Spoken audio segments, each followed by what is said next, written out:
앞서 레위기 3장은 생후 1개월 이상 된 장정들의 숫자를 계수하는 내용이었습니다. 그런데 이스라엘의 다른 지파들은 20세 이상으로 군대에 나갈 수 있는 모든 남자들을 계수한 내용이 그 앞에 나왔습니다. 오늘 말씀 민수기 4장에서는 30세 이상 50세 이하의 남자들을 계수하는 내용이 나옵니다. 곧 그만큼 지혜와 경험과 능력을 갖춘 사람만이 성막과 관련된 일을 행할 수 있다는 것을 보여줍니다.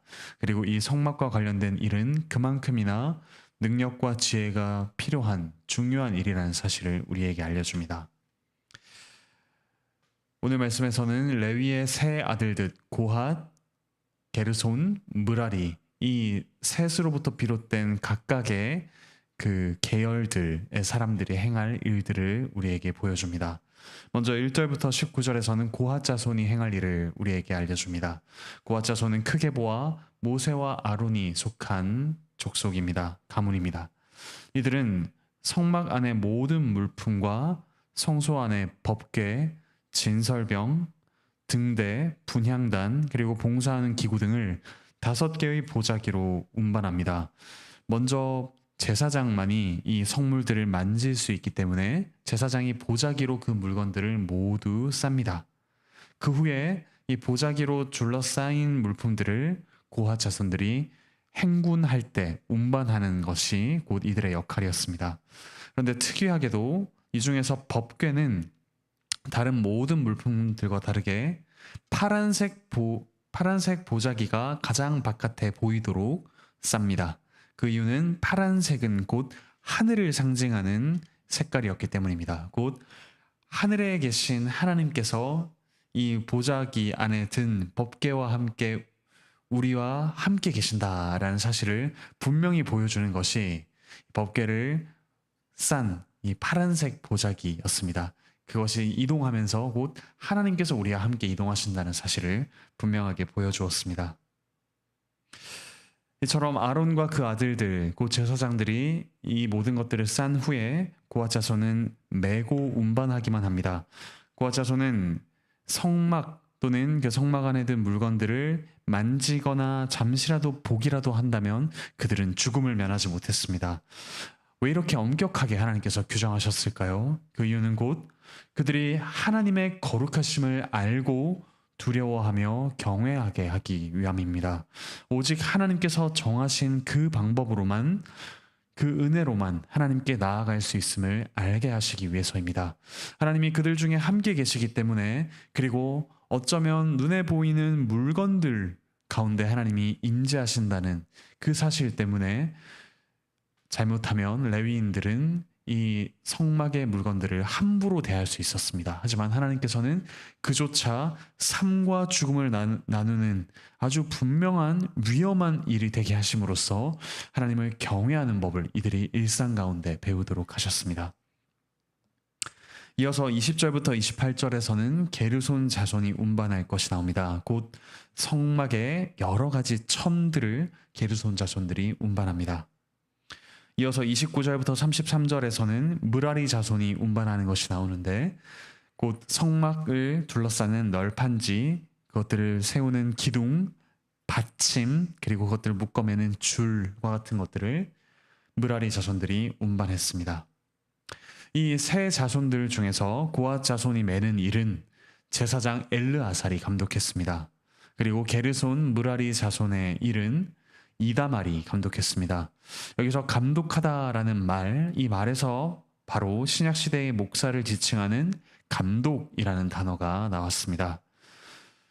그리고 이들이 옮기는 법궤, 그 법궤는 신약시대에 이르러서는 하나님의 말씀이라고 할 수 있습니다.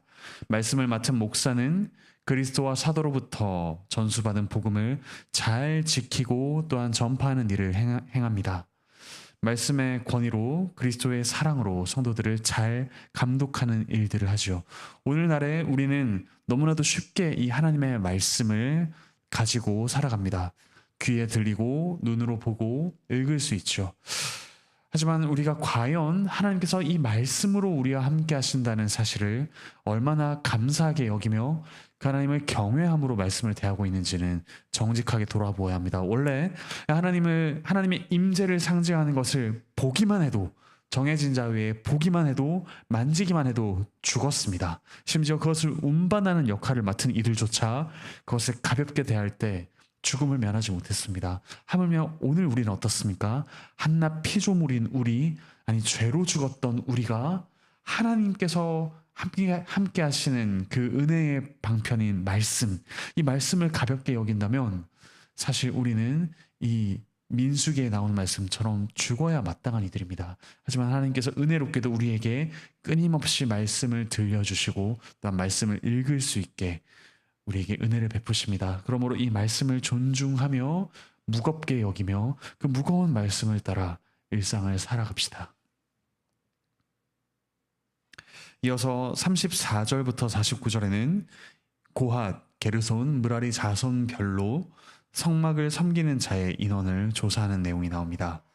여기서 그 숫자를 가리킬 때 복무하다라는 말과 참여하다라는 말로 표현됩니다.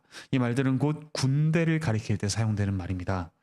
이스라엘 다른 자손은 모두 진을 편성해서 싸우는 것처럼 보이는데 레위 자손들만은 뭔가 편안한 일을 하지 않는가, 생명을 걸지 않아도 되는 일을 하지 않는가라는 오해가 있을 수 있습니다. 하지만 이 레위인이 성막을 섬기는 것 자체가 어떤 여가 생활이 아니라 여호와의 군대의 가장 핵심, 그 왕이 되시는 여호와 하나님을 모시는 아주 중요한 군사적인 일이라는 사실을 이 단어를 통해서 우리에게 보여줍니다.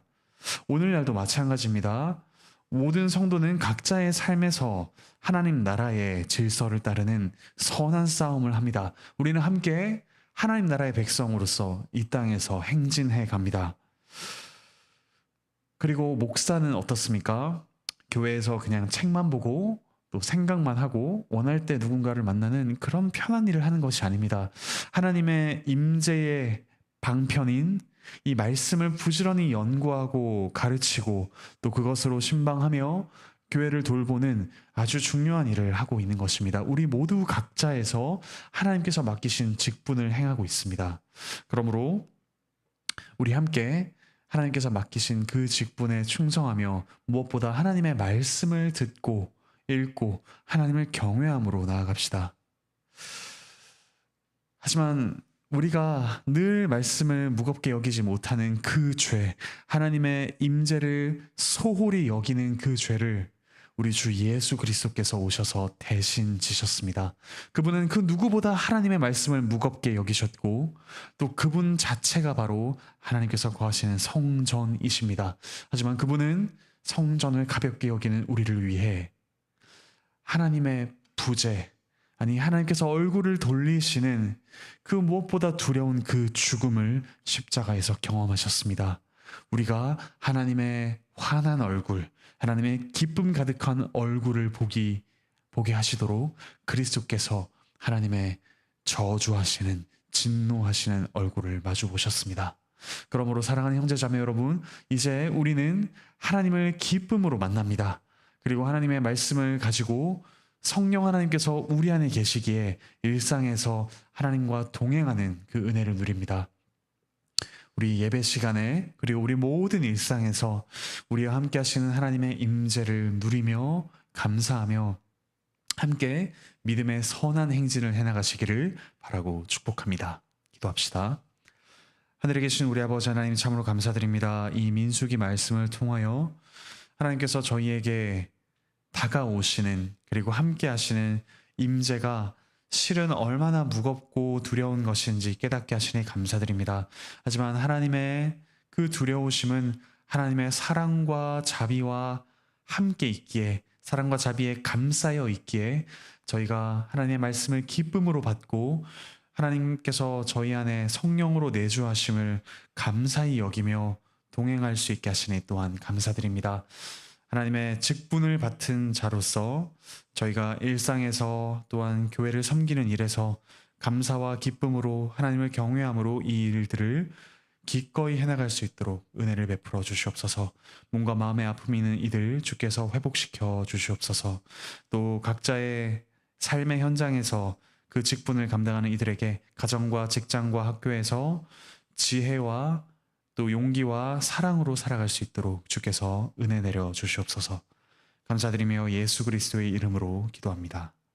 아멘.